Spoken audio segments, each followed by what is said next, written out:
we're probably likely to see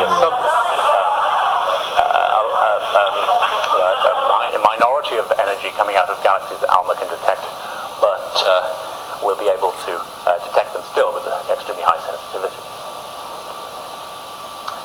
So let me show quickly what we can do with something. Wrong button. This is what can currently be achieved with facilities that can image CO at low redshift.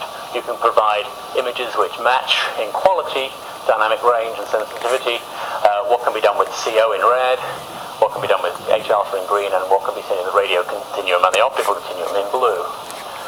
You can get very fine quality maps of CO here in two different transitions over a galaxy, over two galaxies, showing how the different HST properties correlate with the places where the molecular gas is present, and then also see in the molecular gas that's detected by the interferometer, you can see velocity gradients and really get a way of seeing the dynamics of both intense star formation regions and the whole galaxy.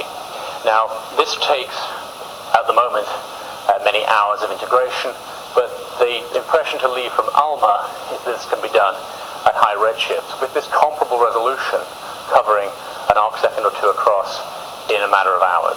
And so ALMA can do a few of these galaxies a day, directly probing star formation at high redshift. And ultimately, I guess this can also be done with radio telescopes, but ALMA is going to be along first. And ALMA can exploit the lensing effects very efficiently too. Depending on whether or not the density profile has a core or not, you may be able to see background galaxies congregating in the center. That's probably not going to take place, but you will see background galaxies dominating the image, and this 3 arc second resolution simulation of a massive cluster at redshift 0.3 or so just gives an idea of what ALMA will be able to see without getting you into the internal structure of the galaxies as it will be capable of. But in approximately a week of observation, ALMA can tile this field and find not only the brightest objects present, benefiting from a factor of 2 or so at magnification, but also the equivalents to the optical objects that can be detected and see along the critical lines and see sub-arc second resolution structure from objects which would be down at the 10 to the 7, 10 to the 8 solar luminosity level, which may be objects responsible for reionization directly. There's no reason why ALMA couldn't see a redshift 10 galaxy if it was existing. And so there'll also be excellent probes of the strong lensing property of the cluster, but also we'll be able to see in great detail exactly how the distribution of energy comes from optically thin and optically obscured objects in the background of the cluster along the critical lines over quite soon after ALMA comes online. And it really is something which takes great advantage of ALMA's relatively modest field of view and extreme sensitivity to do this. I think this will be a real headline thing for its first few years of operation. So to summarize, we're being able now to see some detailed astrophysics taking place in galaxies where stars are forming most intensely at moderate redshift.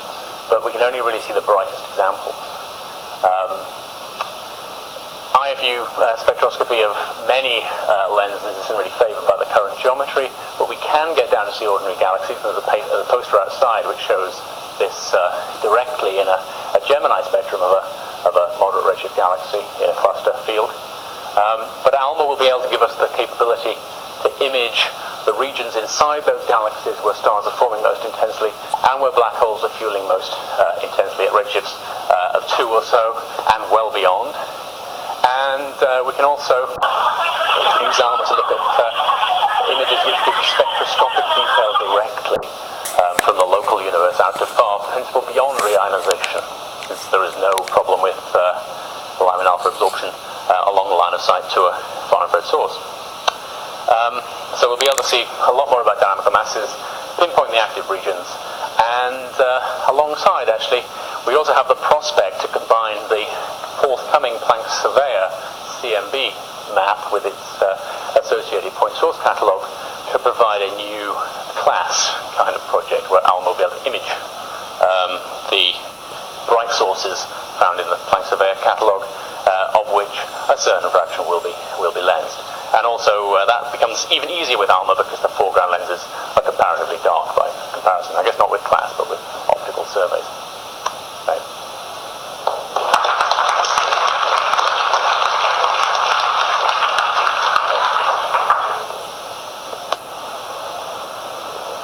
Yes.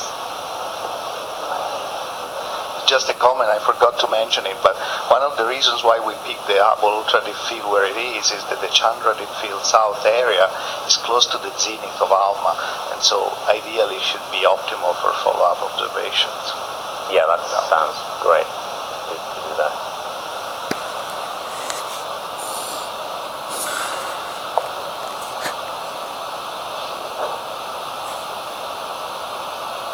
Questions or comments? Okay, I think it's time for coffee break. We'll be back at 4.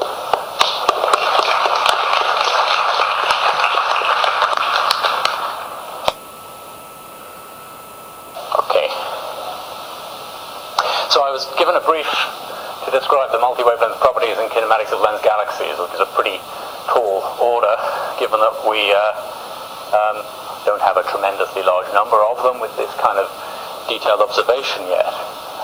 And what I'm going to try to show is some of the details we do have, some of the value that has for us, and what the hypothetical instrument here from a publicity picture from maybe 5 years ago for the Atacama Large Millimeter Array shows, and then the site with one facility already operating on this 10-15 kilometer square plain in Chile where the ALMA is going to be built.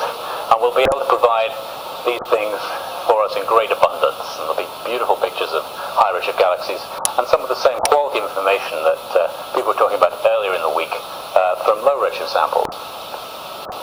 So one thing I think I'm quite confident we still don't really understand is the details of how galaxy formation is taking place in situ at the high redshifts where it's taking place. We haven't got the quality of imaging and spectroscopy to really know what's going on in detail, and that's something which I think in the next 10 years we will have. We don't know the details between how mass and light are linked together in the triggering and formation of the most luminous, even the most luminous objects. We're not sure about how galaxies are modified by the local environment they're in at the time of formation. But lens galaxies is the ideal place to look, both from the enhanced